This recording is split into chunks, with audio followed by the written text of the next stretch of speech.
New Oxford Modern English Book, Class 8th, poem Homeless, written by Vikram Seth, complete explanation in Hindi. Vikram Seth, इनका birth 20 जून 1952 को कोलकाता में हुआ था। उन्होंने अपनी स्कूल की स्टडीज़ कंप्लीट करने के बाद इंग्लैंड चले गए थे, जहाँ फ़िलॉसफी, पॉलिटिक्स, इकोनॉमिक्स के बारे में उन्होंने काफ़ी कुछ पढ़ा। सेठ is a novelist and poet. उन्होंने कई अवार्ड रिसीव किए थे अपने राइटिंग्स पे, including the Padma Shri in the India and CBE in the UK. Now we'll start this poem. I envy those who have a house of their own. Homeless, ये जो word है वो itself बताता है कि जिसका अपना घर नहीं है। Envy का मतलब होता है jealous होना। पोएट बोलते हैं कि मुझे उनसे जलन है, मुझे उनसे तकलीफ़ है।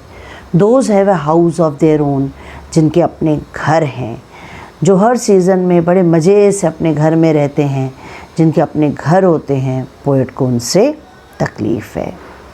Who can say that their feet rest on what is theirs alone? जो बोल सकते हैं, who can say यानी जिनके जो घर हैं, वो ये बोल सकते हैं कि उनके पैर वहीं आराम करते हैं जो कि उनका खुद का है। theirs alone यानी जो चीज़ उनकी खुद की है, जो घर उनका खुद का है। Who do not live on sufferance in strangers' shell. Who do not live on sufferance. Sufferance का मतलब होता है एक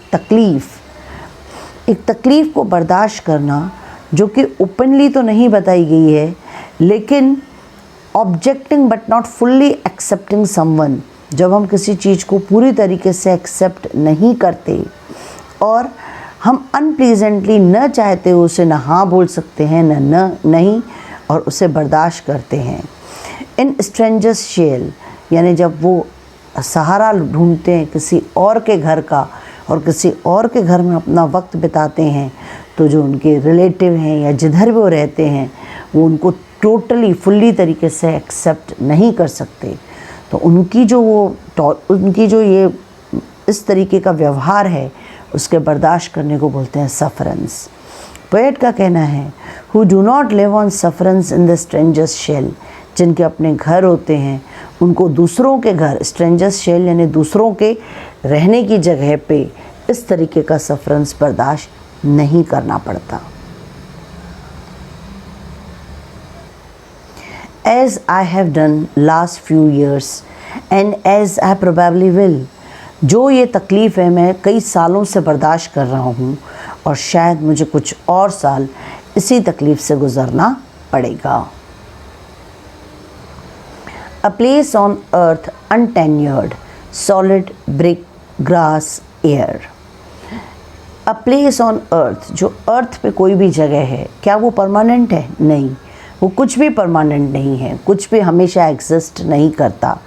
एक धरती पे कोई भी जगह परमानेंट नहीं है, चाहे कुछ सॉलिड हो, चाहे ईंटें, चाहे घास या एयर, जिससे भी बना हो या घर।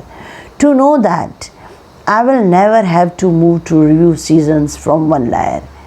मैं ये जानता हूँ, लेकिन फिर भी मुझे हर सीज़न में अपने आप को बचाने के लिए ठंडी में ठंड से, गर्मी में गर्मी से, बारिश में बरसात से मुझे कहीं एक जगह से दूसरी जगह जाने की ज़रूरत नहीं होगी। लायर यानी एक रहने की जगह।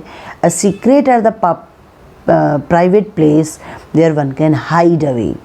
मुझे कहीं जाना नहीं पड़ेगा। अगर मुझे अपना घर हो जाएगा तो मुझे उस सीज़न से खुद को बचाने के लिए एक स्थान से, एक प्लेस से दूसरे प्लेस पे नहीं जाना पड़ेगा।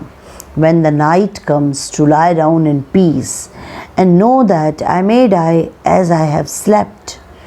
जब रात आएगी तो मैं शांति से सो सकूँगा, यानी अपने घर में। जब मुझे एक जगह नहीं ढूंढनी पड़ेगी कि मुझे कहाँ सोना है। I know that I may die as I have slept. मैं जानता हूँ कि हर रात के बाद अगले दिन ज़रूरी नहीं है कि सुबह आए। अगर इंसान एक रात सोता है तो हो सकता है वो अगला दिन ना देखे।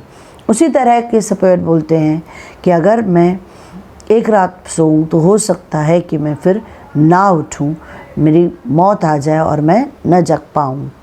That things will not revert to a stranger's hand।